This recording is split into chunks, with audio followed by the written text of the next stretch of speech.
अब हम Google map का इस्तेमाल करते हुए फिजी को, केदारनाथ को और हरियाणा का जो मैप है उनको एनालिसिस करेंगे। तो हम सबसे पहले किसको देखते हैं, फिजी को देखते हैं। तो हमारा प्यारा भारत हो गया। अब हमें भारत से फिजी चलना है, तो हम कौन सा रूट अपनाएंगे? तो हम बंगाल की खाड़ी से होते हुए, अंडमान सागर से होते हुए, मलक्का स्ट्रेट से क्रॉस करते हुए, तो यहाँ पर हमें कौन से देश मिलेंगे? तो यहाँ पर हमें मलेशिया मिलेगा, सिंगापुर मिलेगा, उसके अलावा इंडोनेशिया मिलेगा। फिर हम जैसे आगे बढ़ेंगे तो हम जावा सागर से होते हुए, जावा सागर से जैसे हम आगे बढ़ेंगे तो इधर बांडा सागर, बांडा सागर से जैसे आगे हम आगे बढ़ेंगे तो अरापुरा सागर, अरापुरा सागर से आगे बढ़ेंगे तो इधर कोरल सागर और सोलेमन सागर से हमारी मुलाकात होगी, और यहाँ पर ऑस्ट्रेलिया हो गया, और इधर पपुआ न्यू गिनी होगी। और जैसे हम आगे बढ़ेंगे तो हम फिजी पहुँच जाएंगे। फिजी की राजधानी क्या होगी? तो सुवा फिजी की राजधानी होगी। इसके अलावा आप देख सकते हैं इससे संबंधित महत्वपूर्ण द्वीप कौन से, तो इधर वानुआ लेवु से संबंधित द्वीप है, फिजी से संबंधित। इसके अलावा देख सकते हैं वित्ती लेवु ग्रुप हो गया, तो ये छोटे छोटे द्वीपों में बटा हुआ देश है। इसके अलावा आप इसकी लोकेशन को देखिए, इसकी लोकेशन को आप देखने का प्रयास कीजिए। तो इसकी लोकेशन किधर आ गई? तो ये ओशनिया वाला क्षेत्र हो गया, ये ऑस्ट्रेलिया हो गया, और ये नीचे न्यूजीलैंड हो गया। तो ऑस्ट्रेलिया की किस दिशा में अवस्थित है फिजी? तो आप देख पाएंगे पूर्व की दिशा में अवस्थित है, न्यूजीलैंड के उत्तर में अवस्थित है फिजी। उसके अलावा आप देखिए पैसिफिक आइलैंड, पैसिफिक जो प्रशांत महासागर है उसकी एक आइलैंड से यानी उसकी एक कंट्री हो गई है। उसके अलावा आप इसमें महत्वपूर्ण जो द्वीप है उसको देखिए, तो आप जैसे जूम करेंगे तो आपको यहाँ पर बहुत सारे द्वीप दिखने लग जाएंगे। इधर तुवालू को देखिए, टोंगा को देखिए, अमेरिकन समोआ को देखिए, उसके अलावा वनुआटू को देखिए, सोलेमन आइलैंड्स को देखिए। तो ये चर्चा में बने रहते हैं क्योंकि यहाँ पर जो जियो पॉलिटिक्स है जो चाइना और अमेरिका के बीच में होती रहती हैं। उसके अलावा देखिए कोरल सागर। उसके अलावा आप देख सकते हैं ये जो अंतर्राष्ट्रीय तिथि रेखा को दिखाया गया है 180 डिग्री देशांतर में, तो इसकी दिशा इस 180 के किस दिशा में अवस्थित है फिजी? तो आप देख पा रहे होंगे इसके पश्चिम में अवस्थित है। इसके अलावा आप और भी चीज़ों को देखिए यहाँ पर। तो उसके अलावा ये किस प्रशांत के किस क्षेत्र में आता है? तो ये दक्षिण पश्चिम वाले जो क्षेत्र है उसमें अवस्थित हो जाती है इसकी लोकेशन। अब हम फिजी में एक दो इमेज को देख लेते हैं उसकी राजधानी के। तो आप देखिए इसको हम जैसे जूम करते जा रहे हैं तो आपको इसकी लोकेशन दिख रही है। उसके अलावा आप देखिए कि जलवायु परिवर्तन से सबसे ज़्यादा खतरा किसको? तो सबसे ज़्यादा खतरा इन्हीं कंट्रीज को, क्योंकि अगर समुद्र का स्तर या जल स्तर थोड़ा सा भी बढ़ता है तो ये कंट्री आसानी से जो जलमग्न हो सकती है, इसलिए ज़्यादा खतरा बना रहता है। उसके अलावा आप देखिए इसकी अंदर कौन सी बायोडाइवर्सिटी अवस्थित, तो आपको नारियल के पेड़ दिखाई दे रहे होंगे। तो आप देखिए कि नारियल के पेड़ ही क्यों सबसे ज़्यादा होते हैं यहाँ पर। अब इसका एक 360 व्यू देखने का प्रयास कीजिए आप। तो 360 व्यू में आप देखिए तो ये फिजी की राजधानी सुवा से लिया गया इमेज है जिसमें 360 डिग्री आपको दिखाया गया है। तो आप देख पा रहे कि ये सुवा हो गया और ये समुद्र हो गया, प्रशांत महासागर। उसके अलावा आप अन्य इमेज को देखिए यहाँ पर। तो आप यहाँ पर लोकेशन को देखने का प्रयास कीजिए, यहाँ पर किस तरह का इंफ्रास्ट्रक्चर है।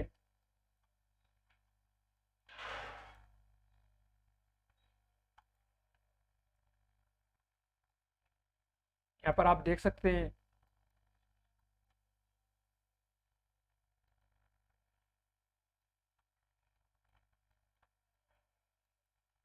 तो कितनी अच्छी बायोडाइवर्सिटी भी अवस्थित है यहाँ पर आप देख सकते हैं। इसके अलावा आप एक वीडियो को देखिए इससे संबंधित।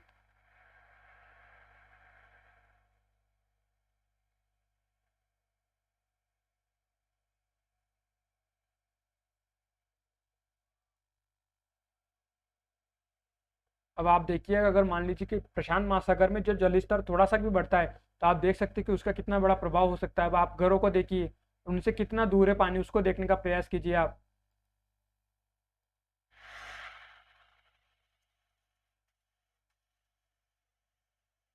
तो इस तरह से हमें जो फिजी है उसकी मैप को देखना था। अब फिजी से हम वापस चलते हैं भारत। तो अब हम कौन सा रूट लेंगे? तो आप अंदाजा लगाइए कि हम कौन सा रूट ले सकते हैं जो आसान भी पड़े हमें। तो हम वापस इसी रूट से चलते हैं। तो इधर चलते हैं हम सोलोमन सागर से होते हैं, अरापुरा सागर से होते हैं, बांडा सागर से होते हैं, इंडोनेशिया से होते हुए जैसे आगे बढ़ेंगे तो इधर जावा सागर से हमारी मुलाकात होगी। इधर मक्कासर जलसंधि हो गई, तो किसके बीच में? तो इधर देखिए तो ये सुलावेसी हो गया, ये ब्रुनेई द्वीप हो गया, और यहाँ पर मक्कासर की जलसंधि अवस्थित है। फिर जैसे हम आगे बढ़ेंगे तो जावा सागर हो गया, जावा सागर से हम जैसे आगे बढ़ेंगे तो ये सुमात्रा हो गया, जावा द्वीप से होते हुए फिर हम जो मलेशिया है, सिंगापुर है होते हुए मलक्का जलसंधि से होते हुए अंडमान सागर, या अंडमान सागर न जाते हुए हम बंगाल की खाड़ी में होते हुए भारत पहुंच सकते हैं। तो इस तरह से हमने फिजी की यात्रा कर ली।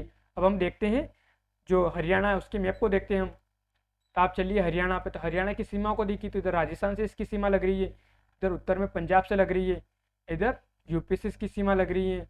उसके अलावा आप देखिए इसके बीचों बीच में दिल्ली अवस्थित हो गया है। इसके अलावा आप इसकी सीमा को और देखिए, तो आप देख पा रहे होंगे यहाँ हिमाचल से इसकी सीमा लग रही है। उसके अलावा क्या उत्तराखंड से इसकी सीमा लगती है, तो आप देख पा रहे होंगे कि यहाँ से उत्तराखंड है, उससे इसकी सीमा नहीं लग रही, क्योंकि ये बीच में क्या आ जाता है, तो ये हिमाचल प्रदेश वाला क्षेत्र आ जाता है और ये उत्तर प्रदेश वाला क्षेत्र आ जाता है, जिस वजह से इसकी सीमा नहीं लगती है। और जो यमुना नदी है वो आपको दिखाई दे रहा होगा यहाँ पर लोकेशन उसकी। उसके अलावा आप इसकी जो लोकेशन है उसको और अच्छे से देखिए, तो आप देखिए ये हिसार।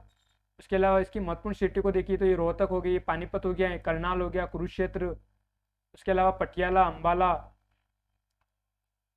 उसके अलावा आप दिल्ली को देखिए, तो इसके किस दिशा में अवस्थित है उसको देखने का प्रयास कीजिए आप। इसके फिजिकल मैप को देखिए आप। फिजिकल मैप में आप देख पा रहे हैं कि ये मैदानी क्षेत्र में अवस्थित है। यहाँ की जो मिट्टी है उसको देखिए, खादर, जो पुरानी जलोढ़ मृदा अवस्थित है। और यहाँ पर जो कृषि है उसको भी देखने का कीजिए, जो यहाँ पर गेहूँ चावल जो पर्याप्त मात्रा में या ज़्यादा उत्पादन किया जाता है उसको देखिए। अब हम चलते हैं केदारनाथ, यमुनोत्री, गंगोत्री चलते हैं। तो हम चलते हैं उत्तराखंड। तो उत्तराखंड में आप नज़ारा देखिए यहाँ पर, तो आपको दिखाई दे रहा होगा हिमालय वाले क्षेत्र को देखिए। तो हम उससे पहले चलने से पहले आप देख लीजिए यहाँ पर, तो आप देखिए यहाँ के जो फिजिकल मैप है आप देख पा रहे हैं यहाँ पर जो उत्तराखंड हो ज़्यादातर हिमालय वाले क्षेत्र में अवस्थित है। ये नंदा देवी राष्ट्रीय अभ्यारण्य वाला क्षेत्र हो गया है। उसके अलावा आप देखिए नंदा देवी पर्वत हो गया है। तो आप देखिए ये लोकेशन को देखिए, क्योंकि हम बुक्स में पढ़ते हैं कि यहाँ पर हिमालय वाले क्षेत्र अवस्थित है, लेकिन उसे हम जब तक महसूस नहीं करेंगे तब तक हमें वो अच्छे से समझ में नहीं आएगी वो चीज़। तो आप देखिए यहाँ पर नंदा देवी राष्ट्रीय अभ्यारण्य को, तो आप देख पा रहे होंगे कि किस तरह से पहाड़ों के बीच में से जो नदियाँ होकर निकल रही हैं, किस तरह से यहाँ पर जो रोड है उनका निर्माण किया जा रहा है। यहाँ पर बायोडाइवर्सिटी को आप देखिए, यहाँ पर आप बर्फ को देखिए, यहाँ पर किस तरह की जो आर्थिक गतिविधियाँ होती हैं उनका अंदाजा लगाइए। तो आप देख पा रहे होंगे कि यहाँ माउंटेन वाली जो एडवेंचर वाली जो गतिविधियाँ वो ज़्यादा होती हैं। फूलों की घाटी को देखिए, valley of flowers national park को देखिए आप।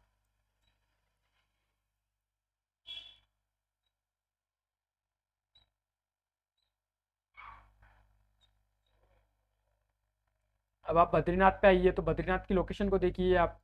ये पीछे माना हो गया, ये बद्रीनाथ की लोकेशन को देखिए, तो विष्णु चरण पादुका, ये बद्रीनाथ मंदिर है, तो बद्रीनाथ मंदिर को देखिए आप। और ये कौन सी नदी के किनारे अवस्थित है, तो ये अलकनंदा रिवर है उसके किनारे अवस्थित है। अब यहाँ पर मंदिर को देखिए आप, ये बद्रीनाथ टेम्पल हो गया है। अब इसकी इमेज को देखिए एक दो, ये बद्रीनाथ का मंदिर हो गया है। अब इमेज में देखिए, तो ये आपको अलकनंदा रिवर दिखाई दे रही होगी। यहाँ पर हिमालय को देखिए, ये बद्रीनाथ को देखिए, जहाँ पर अभी हाल में जो कपाट है मंदिर के वो बंद कर दिए गए हैं, क्योंकि शीत ऋतु का सीजन है शुरू हो गया, क्योंकि यहाँ पर बर्फबारी अब धीरे धीरे होगी, जिसकी वजह से श्रद्धालुओं को कोई नुकसान ना हो इसके लिए कपाट बंद कर दिए जाते हैं। अब ये अलकनंदा रिवर को देखिए, ये हिमालय वाले क्षेत्र को देखिए।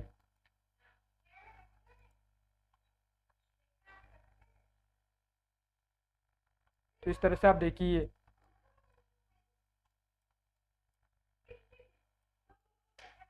अब हम चलते हैं केदारनाथ, तो आप केदारनाथ पे आइए, आप केदारनाथ की लोकेशन को देखिए। तो एक केदारनाथ वन्य जीव प्रवाह हो गया है, एक केदारनाथ हो गया है। अब आप केदारनाथ की लोकेशन को देखिए, ये मंदाकिनी रिवर से हो गई जहाँ पर केदारनाथ जिसके किनारे अवस्थित है। अब आप देखिए हिमालय में इसकी लोकेशन को देखिए। अब यहाँ पर अगर भूस्खलन या हिमस्खलन होता है तो इससे कितना नुकसान हो सकता है जो केदारनाथ है उसको, क्योंकि आप देखिए कि इसकी लोकेशन ही बिल्कुल ही दो पर्वतों के बीच में अवस्थित हो जाती है। अगर थोड़ा सा भी हिमस्खलन होता है तो इससे बहुत बड़ी क्षति हो सकती है, यहाँ पर मानव क्षति और आर्थिक क्षति। एक केदारनाथ हेलीपैड दिखाया गया है, जो श्रद्धालु अगर हिमालय नहीं चढ़ पाते तो डायरेक्ट उनको जो यान है उसके थ्रू या हवाई यान है उसके थ्रू डायरेक्ट यहाँ केदारनाथ उनकी लैंडिंग कराई जाती है। ये गोरुकुंड उत्तराखंड वाला चित्र दिखाए गए हैं। ये मंदाकिनी रिवर को देखिए आप।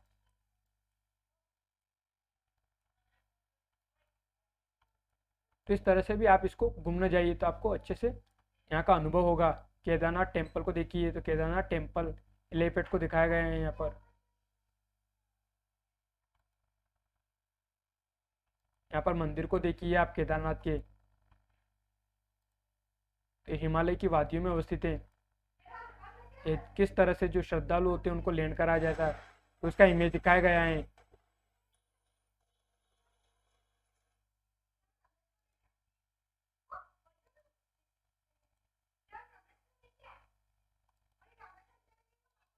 तो ये इस तरह से आप इसकी लोकेशन को देखिए।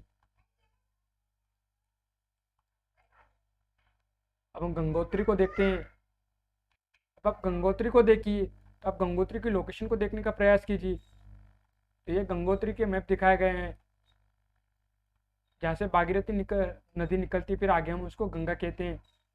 अब इसकी लोकेशन को देखिए आप।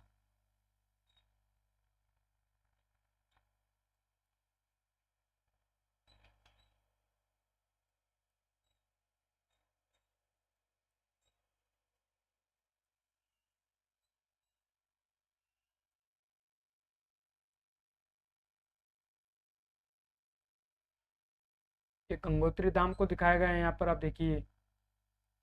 ये सूर्य कुंड गंगोत्री या गंगोत्री मंदिर, आप यहाँ पर लोकेशन को देख सकते हैं।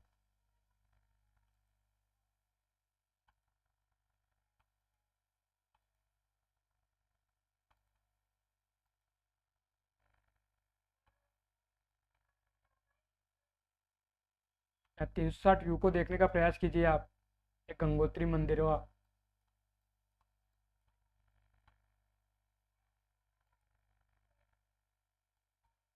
तो आप आपको देख पा रहे होंगे कि ये किस तरह से हिमालय की वादियों के बीच में अवस्थित है मंदिर। ये नदी को देखिए आप, भागीरथी रिवर को।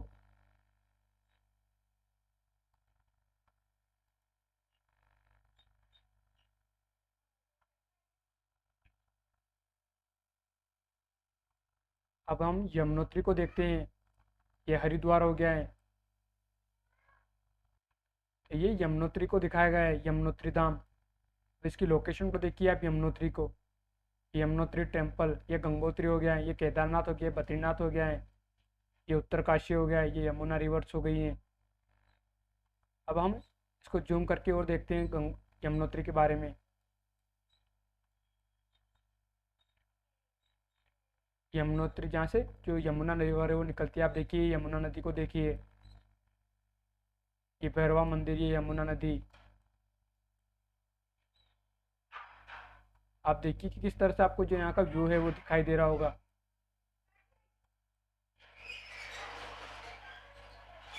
ये यमुनोत्री टेम्पल।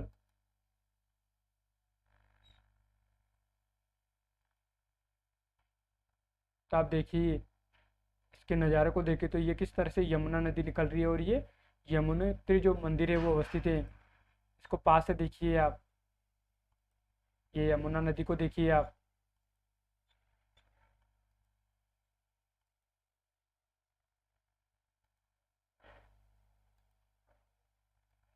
ये 360 व्यू में देखिए आप इसको।